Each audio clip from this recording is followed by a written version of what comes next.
पाठ विधान आदि हो रहा हो, उन सब में भी हम दान दे करके जो है क्या कर सकते हैं।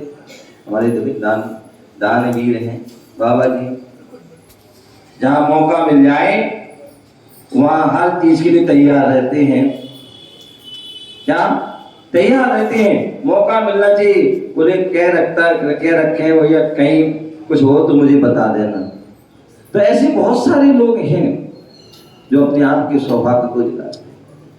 तो ऐसे जो है वह दान के स्थान भी है। कहने का तात्पर्य है कि साथ का जीवन में क्या होता है, कहीं भी जा रहे हैं अकेले जाओगे मजा नहीं होता, लेकिन कोई साथ मिल जाए हैं, साथ मिल जाए तो अच्छी बात है। हमारे जो है कि शास्त्रों में उल्लेख मिलता है, रिद्धिधारी मुनिराज होते हैं युगल विहार करते हैं साथ साथ। तो हम साथ साथ मोक्ष मार्ग में भी एक से दो भले हो जाते हैं। हाँ सात परम स्थान, ऐसे बहुत सारे जो है सात का बड़ा महत्व है। तो आज 7वें दिन में हम प्रवेश कर रहे हैं और वह है उत्तम तपधर्म। 16 कारण भावना में आचार्य भगवंतों ने कहा है कि हमें अपने जीवन को सार्थक बनाना, श्रेष्ठ बनाना, तो जो है क्या करना है, उन भावनाओं को भाना है। और भावनाओं को भाने के उत्तम तप जो कहा है, बोले जो है शक्ति तस त्याग भावना कहिए। शक्ति तस त्याग और शक्ति तस तप दोनों उन्होंने बताया कि शक्ति के अनुसार तप कीजिए और शक्ति के अनुसार त्याग कीजिए। बोले इतना तप ना कीजिए, शक्ति से ज्यादा कर दोगे संक्लेश परिणाम होंगे और संक्लेशता में यदि मरण होगा तो असमाधि आदि भी हो जाएगी। तो इसे शक्ति तस तप और शक्ति तस त्याग। बोले शक्ति को ना छिपा के हुए हमें क्या करना है, तप भी करना है और शक्ति से अधिक भी नहीं करना है और शक्ति के अनुसार त्याग भी करना है, ना शक्ति से कम ना ज्यादा। ऐसा वह 16 कारण भावना में कहा है। बोले तन की तपस्या जीवन को तमाशा बना देती है। तन की तपस्या जीवन को तमाशा बनाती है, जबकि मन की तपस्या जीवन को तीर्थ बना देती है। क्या बना देती है, जीवन को तीर्थ बना देती है। तब आप देखिए तन की तपस्या के लिए जितने भी दुकानदार लोग हैं क्या करते, तपस्या करते। और सबसे ज्यादा वो फुटपाथ वाले हैं, फुटपाथ पे बैठे हुए तड़ाके की गर्मी जो है उसको सहन कर रहे हैं। कोई ठेला लगाए हुए, कोई हाटे लगाए हुए, कोई मतलब रिक्शा चला रहा है, कुछ भी मतलब कर रहा है। क्या कर रहा है, तन से तपस्या तो कर रहा है, गर्मी आदि को सहन कर रहा है, लेकिन वह जो है किस लिए कर रहा है, वो जल पानी के लिए कर रहा है, अपनी आजीविका के लिए कर रहा है। लेकिन जो मन की तपस्या होती है वो कर्मों को नष्ट करने के लिए होती है। इसलिए होती है, कर्मों को नष्ट करने के लिए होती है। और वह एक जीव जो है संयमी जीव करता है, ज्ञानी जीव करता है। और एक गान है कि ज्ञानी की छिन्माई त्रिगुप्ति से सहज तरे रे, कोटि कोटि तब तपे ना कर्म झरे रे, ज्ञानी के छिन्माई त्रिगुप्ति से। कितनी बढ़िया मतलब छेड़ा था कि एक एक पंक्तियों में जो है कितना सार भरा पड़ा है, बस समझने की जरूरत है। बोले अज्ञानी जीव जो है करोड़ों करोड़ों भवों तक जो है तपस्या कर रहा है, लेकिन फिर भी वह उतने कर्मों को जो है नष्ट नहीं कर पाता है, अभी तो और कर्मों को बांध लेता है। तो अज्ञानता में कर रहा है, असंयम पूर्वक कर रहा है। और एक ज्ञानी के छिन्माई, ज्ञानी जो जीव है, संयमी जीव है, वो क्षण मात्र में त्रिगुप्ति के धारी जीव है, वह क्या करते हैं, क्षण मात्र में अपने कर्मों को नष्ट कर देते हैं। ये जो है सम्यक तप की तपस्या का प्रभाव है, ज्ञानी। इसलिए कई बार मैं देखता हूँ 10 लक्षण पर्व आते हैं, कुछ भी आते हैं, बहुत से लोग उपवास करते हैं, तो उनके मन में कई बार आ जाता, हो सकता है वहां नगर में कोई साधु संत हो, उसके मन में आ जाता होगा कि बताओ हम लोग कितना उपवास करें, महाराज तो एक ही उपवास नहीं कर रहे। क्या महाराज तो एक उपवास नहीं कर रहे, बताओ हम लोग तो उपवास कर रहे। अरे भैया आपको पता नहीं है, महाराज तो डेली उपवास चल रहे हैं। दूसरी बात, उन्होंने इतना जो जीवन भर के लिए तप को धारण कर रखा है, सबको त्याग कर रखा है, इतनी कठोर साधना कर रहे हैं। एक स्थान पर तुम बैठ के दिखा दो, व्यक्ति जो है 10 मिनट भी जो है बेचैन हो जाता है। तो वहां मुनिराज पूरे दिन भर बैठे हुए हैं, कितनी बड़ी बड़ी साधना कर रहे हैं।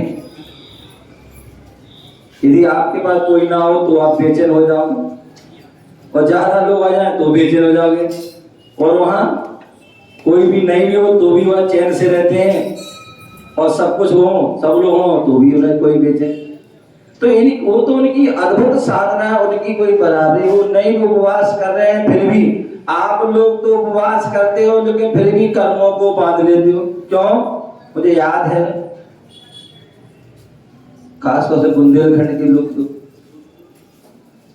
क्या उपवास तो कर लेते हैं, लेकिन उपवास के दिन सबसे ज्यादा पाप करते हैं। जितना भी आराम साराम होगा उसी दिन करेंगे, कपड़े धोना है, कोई सफाई करना है, ये करना है, वो करना है, उसी दिन करेंगे। या फिर बहुत से ऐसे सो जाते हैं, या कोई टीवी देख रहे हैं, या उपवास बोले जिनका उपवास हो बोले उनसे दूर रहना चाहिए, क्योंकि उनकी जो है गुस्सा क्रोध जो है उस दिन जो है बहुत भड़कता है। क्या होता है? क्रोध बहुत भड़कता है। क्यों? क्योंकि बाहर की गर्मी भी है और अंदर की भूख की गर्मी। तो ध्यान रखिए, ऐसे यदि आप उपवास करते हो, उपवास माने जो है जो हमारे क्या है, आत्मा, और आत्मा में जो वास करना वो उपवास है। और ये ऐसा नहीं हो रहा है तो समझ लो जो है आपका उपवास की उल्लंघन है, उससे कर्म बंधेंगे, कर्म झरेंगे नहीं। समझ आया ना? तो इसलिए बोले जो है यदि आप उपवास करने के बाद ही परिणाम आपके खराब हो रहे हैं, बिगड़ रहे हैं, या आप जो है आरम सारम कर रहे हैं, पाप आदि क्रिया कर रहे हैं, या वो उपवास तो कर लिया और मालूम घर में रसगुल्ला बन गए हैं, कोई अच्छी पार्टी चल रही है, तो सारा मन उसी में जा रहा है, बताओ कहां से कहां उपवास कर ले, आज ये पार्टी हो रही है। अथवा कल आज उपवास है भैया, कल बढ़िया अच्छे छोले भटूरे मिलना चाहिए, फलाने ये व्यवस्था होना चाहिए, वो व्यवस्था होना चाहिए, हलवा होना चाहिए, वो काढ़ा होना चाहिए, इतनी सारी व्यवस्था। ये क्या मतलब इसका उपवास? इससे से तो आप भोजन कर लेते हैं, क्या फायदा है इसमें? तो वो वास्तविकता में वो तप नहीं है। ठीक है, अब चल रहा है, परंपरा बना रखी है, हो रहा है। इसलिए पूज्य गुरुदेव आचार्य श्री हमेशा कहते हैं, बोले आपके जो है परिणाम अच्छे होना चाहिए, आपकी साधना जो है अच्छी होना चाहिए, और वो साधना यदि उपवास की शक्ति आप करिए अच्छी बात है, उसमें उपवास में साधना बढ़ना चाहिए। और यदि साधना घट रही है तो वो उपवास नहीं करना चाहिए। इससे अच्छा आप एक आसन कर लो, भोजन कर लेना, लेकिन समय पूरी करना, स्वाध्याय पूरा ही करना, सारी क्रिया पूरी करना, तब तो आपका उपवास करना श्रेष्ठ है। उपवास कर लिया और आप लेटे हुए हैं, दिन भर पड़े हुए हैं, बैठने की शक्ति नहीं, सामय की शक्ति नहीं, स्वाध्याय करने की शक्ति नहीं, स्वाध्याय छूट गया है, तो वो उपवास आपका नहीं है। तो इसलिए इसका मतलब उपवास नहीं करना ये भी बात नहीं, शक्ति है, शक्ति ध्यान है कि शक्ति सबके अंदर है। बोले बना शक्ति नहीं है, शक्ति नहीं, इतने मोटे मोटे लोग आते हैं और बोले शक्ति नहीं, और कई बार आते पतले से हैं फूक मार उड़ जाए, ऐसे व्यक्ति 10-10 उपवास कर लेते, 5-5 उपवास कर लेते। तो ध्यान है शक्ति बहुत है। क्यों? क्योंकि हम यही हमारी आत्मा थी जहां हम नरकों में रह के आए हैं, और सागरों पर्यंत की हम आयु सहन करके आए हैं, और वहां पर कितनी भूख लगती है, बोले इतनी इतनी भूख लगती है कि 3 लोग को अनाज खा ले तो भी भूख मिटने वाली नहीं है, और वहां एक दाना भी नहीं मिला खाने को, और सागरों पर्यंत क्या हुई थी। इतनी प्यास लगती है, बोले सिंधु नदी का पूरा पानी पी लो, तब भी प्यास बुझने वाली नहीं है।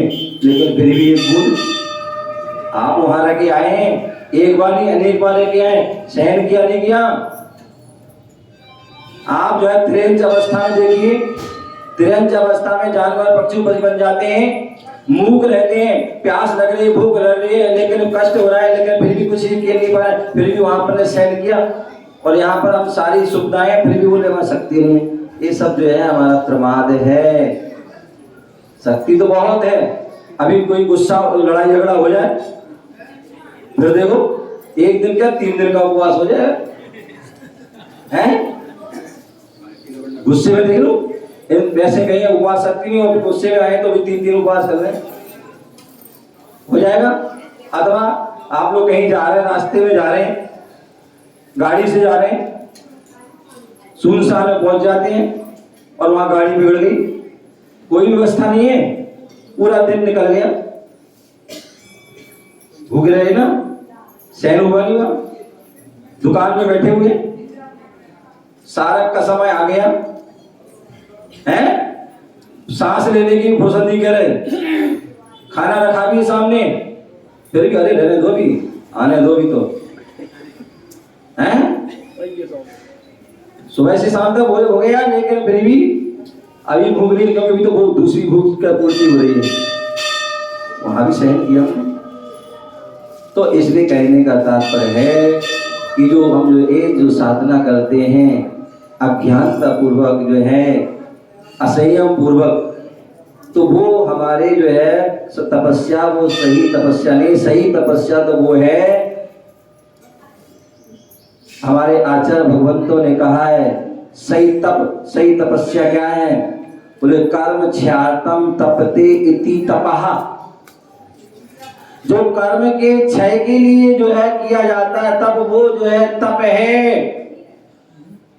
और अन्य जो है बाहरी जो है हमारे बहुत से ऐसे लोग होते हैं, 10 लक्षण पर्व आएगा, अरे बहुत लोगों को सम्मान होता है 10 लक्षण करने वाले का, कि चांदी का सिक्का, बड़ी बड़ी गिफ्ट मिलती है, चलो 10 लक्षण कर लेते हैं। ध्यान रखिए, वो तपस्या भी आपकी या कोई सम्मान के लिए, भौतिक इच्छा के लिए आप वो कर रहे हैं, वो भी तप नहीं है। बोले कर्म क्षय के लिए जो किया जाता है वो तप है। और इसके साथ साथ जो तप कर रहा है उसमें एक और विशेषता दी जाती है, इच्छा निरोधा तपः। धवला पुस्तक में आचार्य भगवान कह रहे हैं क्या, इच्छा निरोधा तपः। यदि आपने इच्छा का निरोध कर दिया तो वो वास्तविक तप है। और इच्छा चल रही है, कितने लोग उपवास करते हैं, मतलब दिन भर भोजन की इच्छा बनी रहती है, वो बात अलग नहीं खा पाते हैं। तो ऐसे लोग क्या होते हैं, यदि दिन में सो जाएं या रात में सो जाएं तो क्या होता है पता है, सपन में भी वही आता है, अरे छोले भटूरे खा रहे हैं, फला रसगुल्ला खा रहे हैं, लड्डू खा रहे हैं, राबड़ी का रसमलाई खा रहे हैं, आदि आदि खा रहे हैं। हाँ कचौड़ी, इन्हें कचौड़ी बहुत याद आती है, लालू भाई।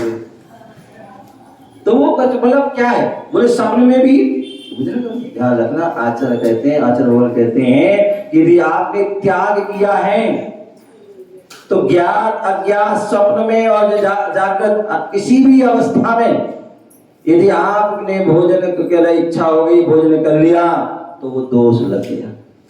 हम लोग जो है कभी, वैसे तो होता नहीं, कभी हो गया तो स्वप्न आ गया तो उसका प्रायश्चित, स्वप्न में कोई भी बात हो गया, ऐसा तो होता नहीं है, क्योंकि स्वप्न कब आते हैं, जब हम दिल में सोचे उस बारे में, दिन रात उसकी चर्चा करें, तब वो सपना आते हैं। जब वो इस टाइम नहीं है तो कोई ऐसी बात नहीं। तो कहने का तात्पर्य जो है, इच्छा निरोधा तप।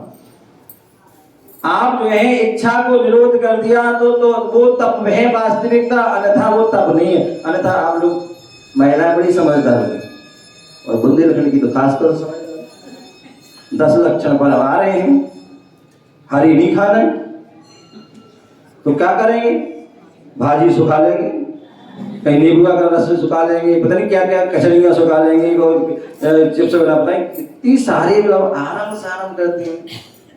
क्या आवश्यकता है? इससे अच्छे हमारे गुरुदेव कहते हैं तुम खा लो, वो अच्छी है। कम से कम 15-20 दिन से आसक्ति तो नहीं रहेगी तुम्हारी।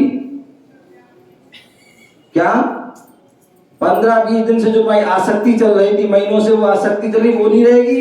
इच्छा जो है, आप कितनी खाओगे हरी? भाई नियम ले लो आप, 1 हरी 2 हरी 5 हरी खाएंगे बस 10 लग, कोई दिक्कत नहीं। कम से कम वो आश्रव तो नहीं होगा, वो आपका तप है। और यदि आप जो है यहाँ त्याग कर दिया और वहां आसक्ति चल रही, इच्छा चल रही, तो वो तप नहीं है, वो सम्यक तप नहीं है। तप से ही संसार का विनाश होता है, तब से ही संसार का विनाश होता है, तब से ही 8 कर्मों का नाश होता है। और तब को जीवन में कौन नहीं चाहता है? तब जिसके पास है उसका ही विकास होता है, उसका ही विकास होता है। हमें ऐसे उस तप को आचार्य भगवान हुए, उन्होंने क्या कहा? नीतिकार हुए, उन्होंने नीति आदि ग्रंथों में कहा, क्या कहा? हाथ जोड़े एक बार। यावत् स्वास्थ्यं शरीरस्य यावत् युक्तं तपाकर्तु वर्धते केवल समसमा। कितनी सुंदर बात कही है। बोले किसी से कहो भैया तप कर लो, दीक्षा धारण कर लो, है शिकार छोटा था, बोले अभी कहाँ, अभी बड़े हो जान दो, अभी कुछ देखे ही नहीं है। कोई बात नहीं, आप बड़ा हो गया। बोले अब कर लो, बोले अभी महाराज अभी तो 10-20 साल और अभी बाकी कर ले दो। एक अभी आज सुबह बाबा जी थे मेरे पास, 82-84 साल के, अब से कर रहे। मैंने दादा ये तो बहुत अच्छी खुशी की बात है, आज अब से कर रहे इतनी उम्र में, लेकिन अब आगे बढ़ो, दीक्षा धारण करो, संयम धारण करो। चुपचाप हो गए, खिसकते धीरे से।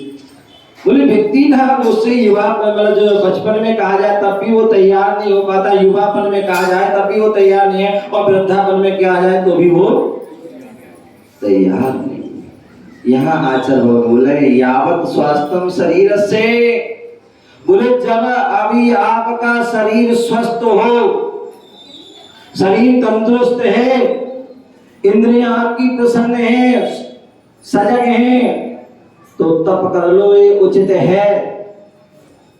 क्या तप कर लेना उचित है? अन्यथा वृद्धावस्था में आने पर बहुत से ऐसे भी लोग होते हैं, बोले महाराज इच्छा तो बहुत है, आंखों से दिखते नहीं है, कानों से सुनता नहीं है, दांत सब गिर गए, शरीर में शक्ति नहीं है,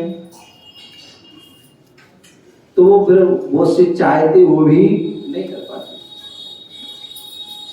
बहुत वृद्ध ही होते हैं जिन्हें जो है वृद्ध अवस्था में ऐसे भाव बन पाते हैं और ऐसा उनको सौभाग्य मिल जाता है और वो अपना कल्याण कर लेते हैं।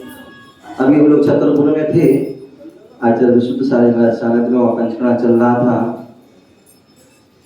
तो वहाँ पर रुकने का मुझे भी सौभाग्य मिला। तो वहाँ एक अम्मा आती थी, बहुत बुजुर्ग थी, मतलब लगभग बीमारी शायद थी और चल भी नहीं पाते, व्हील चेयर से आते उनके बच्चे लोग। तो हम लोग जब आते जाते उनको आशीर्वाद देते थे, लेकिन भावना अच्छी थी, उसकी पवित्र थी।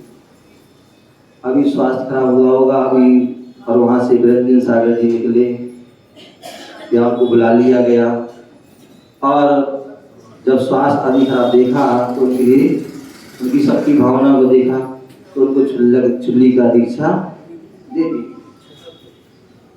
बढ़िया भाव से, और उसकी बड़ी सजग है, सब कुछ है, और लगभग 1 दिन पूरे रही होंगी, और उनकी वो है रात को जो है लगभग सुबह 3 बजे उनकी सजग और समाधि हुई। ये उनका पुण्य देखिए, जीवन भर की हो सकता है साधना की, साधुओं की सेवा की, या जो अपने धार्मिक कार्य की पुण्य का अर्जन किया, वह पुण्य जो है देखिए उनके जीवन के अंतिम अंतिम क्षणों में वो काम आ गया कि साधु भी मिल गए, भाव भी हो गए, सब कुछ परिवार जन समाज जन और सब अनुकूलता सब मिल गई और उनका कल्याण। आपको पता होगा जब पूज्य गुरुदेव 97 में जब आए थे और पपौरा जी में रुके थे, उस समय एक नए गांव के बाबा जी आए थे, बहुत बुजुर्ग, वो भी 80 लगभग साल थे, ऐसे कमजोर, बिल्कुल झड़ उनकी एक एक झुर्री दिखी। बोले महाराज आपके साथ रहना और सल्लेखना समाधि करना है। आचार्य सिंह ने कहा भैया अभी तो बिहार चल रहा है और मंडल साइड जा रहे थे साइड। बोले उसी समय आ जाना वहाँ, क्योंकि यहाँ रास्ते में परेशानी होगी, आपको व्यवस्था आदि में दिक्कत होगी। बोले नहीं, हम तो आपके साथ ही चलेंगे। तो जीवन का भरोसा नहीं, 2 महीने में 1 महीने पहुंचो तो उसके बीच में कुछ हो गया तो हमारे तो वैसे चला जाएंगे। बोले हम तो आपके साथ चलेंगे। बोले आप जो व्यवस्था होगी जैसे आप रहोगे वैसे हम रहेंगे। और वास्तविकता तीव्र भावना थी, उनके परिवारजन की सब अनुकूलता थी, पूरा बिहार में साथ रहे। कई बार चोट लगी, कुछ हो गया, व्यवस्था नहीं, लेकिन फिर भी और अंत में जो है वहाँ चतुर्मास में रहे, पूरा चौका लग अपने शुद्ध भोजन करते थे और साधुओं को कई बार गिर जाते थे, कुछ चोट लग जाती, मुझसे कहो चोट लगी, अरे जेल की दीवार है, जब तक ये दीवार नहीं गिरेगी तो आत्मा कैसे निकलेगी, क्या चिंतन, क्या बोल। तो ऐसे बहुत सुंदर उनकी समाधि थी। तो कहने का तात्पर्य ये जो है, हम शरीर स्वस्थ है तो उसके लिए हमें जो क्या करना चाहिए, तब कर लेना चाहिए। क्यों? क्योंकि जीवन का भरोसा नहीं कब क्या हो जाए। और आजकल तो आए दिन हम सुन लेते हैं, अभी कल नहीं परसों कोई कल रात को ही बता रहा भैया बोले महाराज रात को भाई डीजे बज रहे थे, जुलूस निकला, इतने डीजे, उस डीजे का इतना प्रभाव कि 29 साल 35 साल का जैन का जो हमारा उसको हार्ट अटैक आ गया, हार्ट अटैक आ गया, उसको जो है छल्ला उल्ला डला। तो बोले जीवन का कोई भरोसा नहीं। आज हमारा शरीर स्वस्थ है तो हमें तप कर लो, साधना कर लो, क्योंकि बाद में हम सोचोगे कितने ऐसे लोग होते हैं जिनको जो है पैरालाइज हो जाता है, वो क्या बोलते हैं डिप्रेशन में चले जाते हैं या अधरंग आदि हो जाता है, कुछ होश नहीं है, पड़े हुए सालों सालों मतलब बिस्तर पड़े वहीं, टट्टी पेशाब सब कुछ हो रहा है और ऐसी में ही चले जाते। तो इसलिए आज यदि हम स्वस्थ हैं, आज हम तंदुरुस्त हैं, आज हमारी इंद्रियां काम कर रही हैं, सब कुछ काम कर रहा है, तो आज अब उसको लाभ ले लें, अन्यथा जो है फल का भरोसा। यही जो है उत्तम तप है। और ऐसे वह तप आचार्य कुंदमुंद स्वामी ने अष्टपावड़ आदि ग्रंथों में कहा है। बोले तीर्थंकर जैसे महापुरुष भी जब तक जीवन में तप को धारण नहीं करेंगे, तब तक जो है तब जब तक वह तप कल्याणक को धारण नहीं करेंगे, तप को धारण नहीं करेंगे, तब तक उनकी आत्म कर्मों का क्षय नहीं हो सकता। बोले तपना होगा, तपना होगा। बोले जब सोना तपता है तभी उसकी कीमत होती है। यदि सोना, बोले हीरा चमकता है घिसने के बाद। 96 में जब ललितपुर से गुरुदेव का बिहार हुआ, देवेंद्र नगर दौड़ गई आदि के लिए, तो उस समय में गया तो पन्ना गया और वहाँ की खदानों को देखा कैसे वो हीरा निकलता है। तो कितनी जगह उनको घिसना पड़ता है, उसको टूटना फूटना पड़ता है, अलग उसकी जो मशीनें लगी हैं।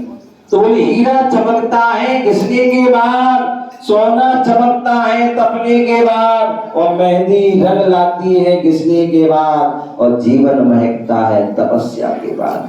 जीवन महकता है तपस्या, तपना जरूरी है। तपोगी तभी हमारी आत्मा सुंदर बनती है। और वह तप, बोले रोटी जब तपती है ना तभी वो पेट में पचती है, अन्यथा कच्ची रोटी खा लोगे तो बीमार हो जाओ। इसलिए हमारे चिल्ला ने रोटी खाना बंद कर दिया। बोले कहीं जाते थे, कोई कच्ची रोटी दे रहा, कोई ज्यादा जली दे रहा। आगम भी कह रहा है कि कच्ची रोटी खाओगे तो वो अवक्षा जी की शरीर में पेट खराब कर देगा, और जली रोटी जली भी कोई खाओगे तो भी वो तो दोनों। तो इसलिए हम तो कह रहे उन्होंने क्या दिया, हम रोटी भी खा लेंगे, अब तो खा कर खाएंगे। तो कहने का तात्पर्य कि रोटी जब तपती है तभी जो है पेट में पचती है। आज हम देख रहे हैं इतने बढ़िया मंदिर बनते हैं, महल बनते हैं, वो कब मजबूत रहते हैं? उसमें ईंट लगती है, ईंट, और वह ईंट पकी हुई ईंट लगती है। यदि कच्ची ईंट लगा दी जाए तो क्या होगा? एक ही बारिश में धराशायी हो जाएगी। तो पकाई जाती है ईंट, जब पकती है तभी वह जो है महल बनती है, तभी हजारों वर्ष। अभी नवागढ़ गए थे, वहाँ जैनशान भैया, उनके पास बहुत सारी वो पुरातत्व के वहाँ अवशेष उनको मिले वहाँ, तो सब रखे। बोले महाराज ये ईंट इतनी बड़ी बड़ी मोटी बड़ी प्राचीन ईंट है। किलों में जाते हैं देख, जब कभी तो वहाँ देखते हैं इतनी बहुत अलग अलग उसकी बनी होती है, या प्राचीन मंदिरों देखते हैं। तो ये सब क्या है? जो ईंट आली लगती है वो पकती है तब लगती है, अन्यथा वह कच्ची होगी तो महल गिर जाएगा, मंदिर गिर जाएगा। गर्मी का मौसम आ गया, वो बात अलग है। अब जो है माहौल बदल गया। पहले जो है गर्मी के मौसम में मटका आते थे, सुराही आती थी, तो क्या होता, लोग उसके पानी पीते थे। तो बोले मटकी अच्छी कौन सी मानी जाती थी? लोग पहले बजा के बाजार से लाते थे, बजा के कि ये कौन सी सही है। कच्ची यदि जो है जो पका, जिसे जो है जिस मटकी को पकाया जाता था वह कच्ची होती है, उसमें पानी आधी, और जो जिसे पकी होती है वो अच्छी होती थी और पानी उसका। तो उसी प्रकार जो है हमारी आत्मा को यदि कुंदन बनाना, श्रेष्ठ बनाना है, उसमें से जो कर्म के जो मल लगा है उसको जो है दूर करना है, तो तप रूपी तप अग्नि में तपना होगा, तभी वह जो है आत्मा जो है परमात्मा बन सकती है। और इसके लिए आचार्य ने दो प्रकार के जो तप कहे गए हैं, एक बहिरंग तप और एक अंतरंग तप। बहिरंग जो तप होते हैं उनकी भी जो है 6 प्रकार के भेद कह दिए, और जो अंतरंग तप है उनको भी जो है 6 भेद, तो उनको भी तपना होता है। अनशन, पूर्णोदय, व्रत रस परित्याग, विक्र शय्यासन, काहे क्लेश, सभी तत्वासूत्र आदि पढ़ते हैं हम। पूरा उसका वर्णन है कि एक ही जो है तप जो है बहुत जरूरी है। जो जैसी हमारी शक्ति उस तप को कीजिए, अनशन कीजिए, पूर्णोदय कीजिए। कई बार लोग उपवास कर लेते, बहुत सरल है, लेकिन पूर्णोदय करना कठिन, पूर्णोदय करना कठिन है जी। पूर्णोदय मतलब भूख से कम खाना। आपके पास पूरी थाली रखी हुई है, खूब सब माल रखा है, थोड़ा खाया बोले अब नहीं खाना है, बहुत कठिन। भूख भोजन के लिए वो जाना ही नहीं है, वो बात सरल है, लेकिन भोजन के पास गए, थाली रखी है, भूख भी लगी है, लेकिन फिर भी 4 और 6 रोटी की भूख, 2 रोटी खाना बस हो गया।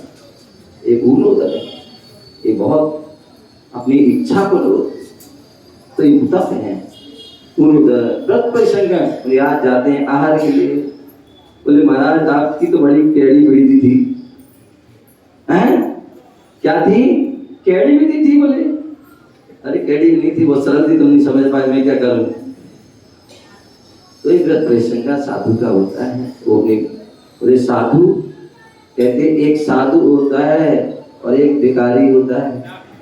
भिखारी जो है रोटी के पीछे भागता है और साधु के पीछे रोटी भागती है।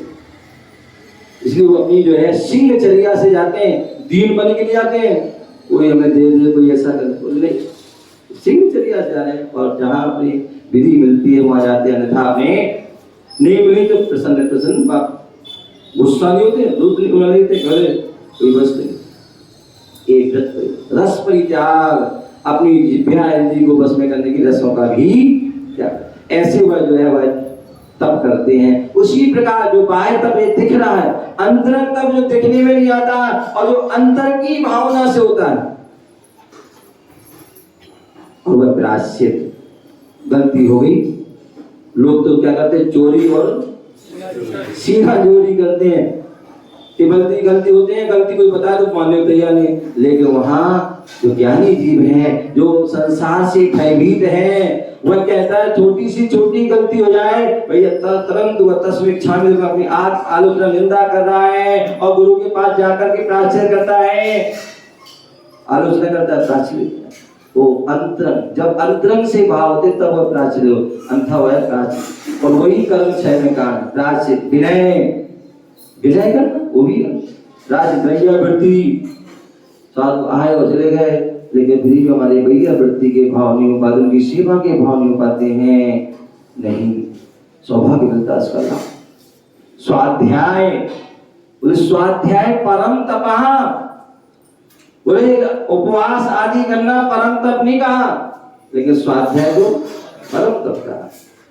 तो ऐसे स्वाध्याय क्या पूरे अंतर जो तप हैं, प्राची विनय भैया स्वाध्याय पीयूष ध्यान आदि, उनको जो है समय समय पर करते हैं, और वही तप जो है उनके कर्मों की क्षय में कारण होते हैं।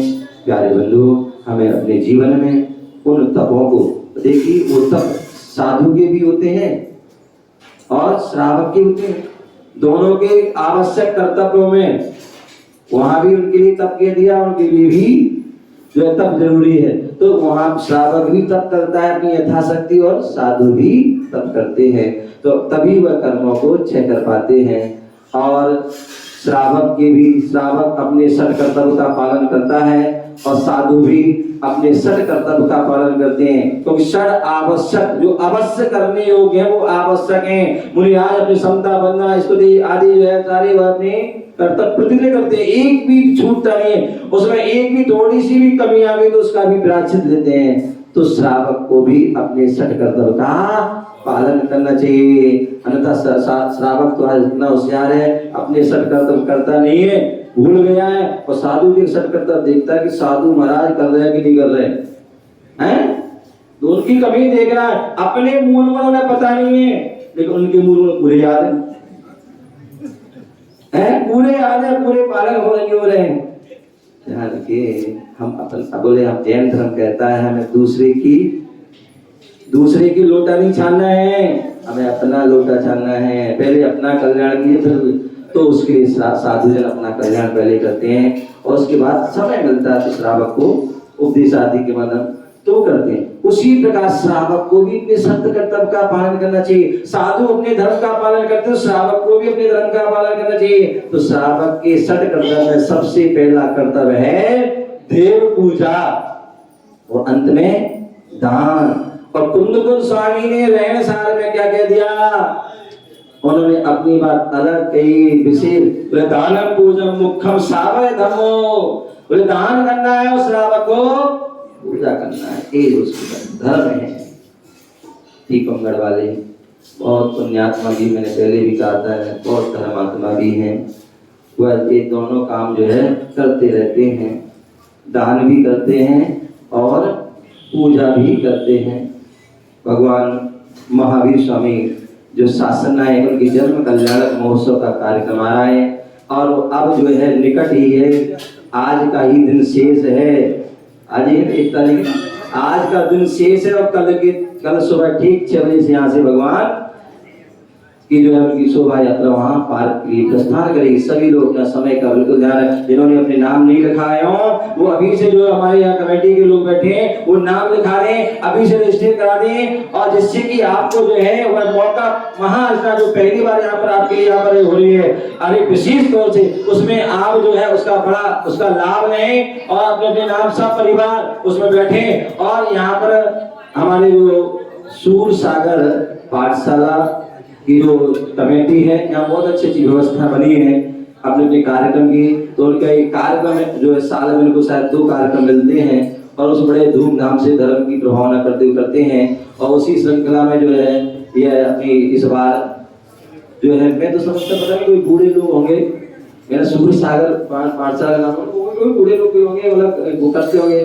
जब मैं यहाँ आया तो भैया नीरज बिठा, अरे बुलाने वाले भी पूरे भक्त लोग हैं, सब धर्म में आगे हैं, और उनकी पूरी टीम, और उसमें टीम में भी सब कुछ है, वृद्ध भी है, जवान सब कुछ है, क्योंकि दोनों का जब साथ होता है तभी जो है विकास होता है तभी कार्यक्रम सफल होता है। तो ये कार्यक्रम की जो है बड़ी तैयारी चल रही जोरों से, और उसमें सभी उन्होंने प्रयास कर रहे हैं। और कुछ उसमें पात्र थे, लोग बड़े चिंतित हो रहे थे, मतलब कौन बने, क्या होगा, अभी करोड़ों रुपए हुए। अरे मैंने कहा एक कहावत है, तो मैं बता दें को, तो बता दें।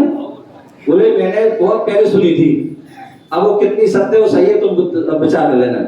मैंने जो सुनी थी वो कहावत, बोले 3 चीज होती है, बनिया, निबुआ और अमिया। इन तीनों को जितना निचोड़ो उतना ही कम नहीं होता भाई। क्या अमिया, इनको जितना निचोड़ो उतना ही रस मिलेगा। तो इसलिए कभी चिंता नहीं करना, इतने को इन्हें अब दे दिया और उन्हें वो दे दिया।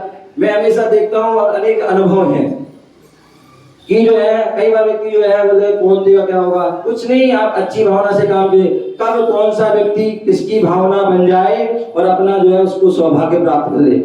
आप किसी के पीछे, एक व्यक्ति के पीछे भागते हो, तुम बन जाओ तुम बन जाओ बन जाओ, और वो कह रहे हैं भी नहीं हमें नहीं, और पता नहीं, और तुम जिसको बनना उससे तुम पूछ नहीं पाते हो हैं। और ये हुआ वो एक पता नहीं कहाँ भाग रहे थे, भाई तुम बन जाओ तुम बन जाओ। और हमारे बाबा जी यही है सर, यही है ना, अपने आप आ गए कि हमें उस महाअर्चना में महावीर जन्म कल्याणक महोत्सव, और ये पंचकला होते हैं उनमें तो हम बन नहीं पाते हैं, लेकिन इस महाअर्चना में या इसमें कार्यक्रम में मुझे माता पिता बनना है। मैंने देखा, मेरे पास आए और उनकी भावना को देखा, मैंने कहा बिल्कुल आशीर्वाद है, अम्मा बेटी आपके लिए सौभाग्य दिया, क्या सौभाग्य दिया आपके लिए माता बनने का। क्योंकि माता पिता भी हर कोई नहीं बन पाता है, सौभाग्यशाली ही बन पाता है, पुण्यशाली ही बन पाता है, जिसके तीव्र भाव हो वही बन पाता। दूसरे हमारे भाई जिनेश एक महाअर्चना हो रही है, जिनेंद्र भगवान की बात चल रही है, और जिनेंद्र भगवान की आराधना और की बात है, उनके कल्याण की बात है, उनके माता उनके जो है कार्यक्रम में जो है स्वधर्म बनने का सौभाग्य मिल जाए, यही कोई बात है।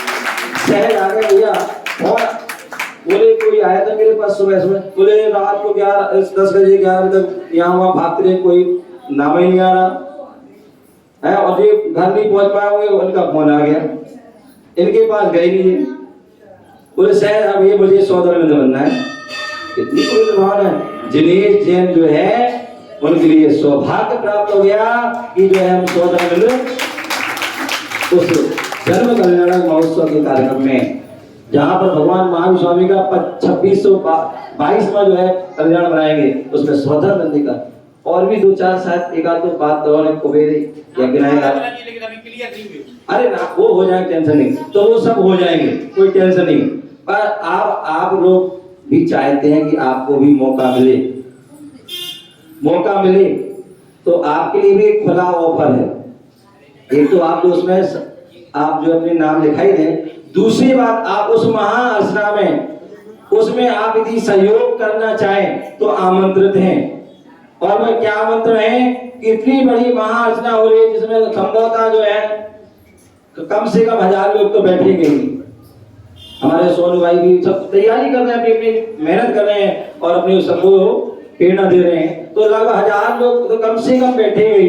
तो ऐसे 1000 लोग जो पूजा में बैठेंगे और उसमें पूरा सामग्री लगेगी, हवन आदि की जो सामग्री सारी चीज होगी, तो मैं चाहता हूँ कि जिनकी भावना हो कि उस पूजा में हमारी भी कुछ द्रव्य लग जाए, कुछ द्रव्य लग जाए, तो वो भी जो है अपने नाम दे सकते हैं कि हाँ हमारी जो तरफ से जो है उस पूजा में जो है जो भी सामग्री है वो हमारी तरफ से हो। अथवा कोई चाहे कि भाई हमारी उस पूजन की सामग्री हवन सामग्री हमारी तरफ से हो जाए, हमारी उस पूजा में चावल हमारी तरफ से हो जाए, लौंग हमारी तरफ से हो जाए, तो धूप हमारी तरफ से हो जाए, या जो चिटक हमारी तरफ से हो जाए, या नारियल आदि जो भी हमारी तरफ से हो जाए, तो जो भी करना चाहे जो भी। और शक्ति तस्त्याग, मैं नहीं कहूंगा शक्ति से ज्यादा करना, लेकिन शक्ति से कम भी नहीं करना।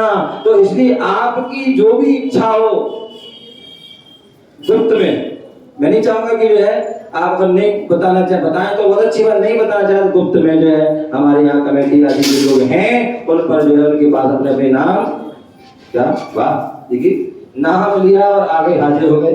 हमारे नरेंद्र कुमार जी, राकेश भाभी, राकेश भाभी परिवार, भाभी, मैडम राकेश भाभी। अच्छा राकेश, वाह वाह बहुत बढ़िया। ये कौन है यहाँ पर? नहीं है। इन्होंने जो है इस जो है महाअर्चना में 21,000 की जो है राशि द्रव्य के लिए दान दी है। बहुत बहुत इनकी जो है शुभकामनाएं, इनकी बहुत बहुत मंगल आशीर्वाद। और भी जो भी जो है कोई फिक्स नहीं, लोग बोल रहे थे फिक्स कर दो, मैंने कुछ नहीं फिक्स करना है। जो व्यक्ति की सामर्थ्य है उस सामर्थ्य के अनुसार अपने अपने जो है नाम उसमें दे दें, जिससे कि आपको देखिए एक व्यक्ति स्वयं पूजा करता है अपनी तरफ से तो उसको तो पुण्य मिलता ही है। एक आपकी तरफ से यदि 1000 व्यक्ति जो है पूजा करते हैं तो सोचिए उन 1000 व्यक्तियों का जो पुण्य में जो है आपका भी भागीदार, 1000 का व्यक्तियों का पुण्य में जो कुछ कुछ अंश तुम्हें भी प्राप्त होगा, तो सोचिए कितना पुण्य आपको प्राप्त होगा। तो इसलिए मैं चाहूंगा जिनके भी भाव हो वो हमारी कमेटी के पास द्रव्य आदि दान के लिए अपना नाम दें और अपने जो है पुण्य अर्जन करें। इसी भावना से जय गुरु महावीर भगवान की। खाने में बंदोधर ध्यान नमो लोहे सब साहुलम। पूरी महाअर्चना और कल व परसों 2 दिन गर्भ कल्याणक और जन्म कल्याणक का महोत्सव हम और आप इतने उत्साह के साथ, इतनी समग्र समाज के साथ ऐसा मनाएं जिसमें कल्पना नहीं रहे, कल्पना मात्र में नहीं, साक्षात हमें लगे कि ये वास्तव में गर्भ कल्याण की क्रिया संपादित हो रही है और जन्म कल्याण की क्रिया संपादित हो रही है। कल रात्रि में राजा सिद्धार्थ का दरबार लगेगा और परसों सवेरे सौधर्मेंद्र का दरबार वहां लगेगा। राजा सिद्धार्थ की सभा होगी और परसों सवेरे सौधर्मेंद्र की इंद्र दरबार की सभा वहां मंच से संचालित होगी। इसी के साथ अभी हमारा पात्र चयन में जो नाम आए हैं माता पिता के रूप में श्रीमान प्रमोद कुमार जी, धर्मपत्नी श्रीमती कुसुम जैन बर्मा वाले, उन्होंने ये सौभाग्य प्राप्त किया है। जोरदार ताली के साथ उनका सम्मान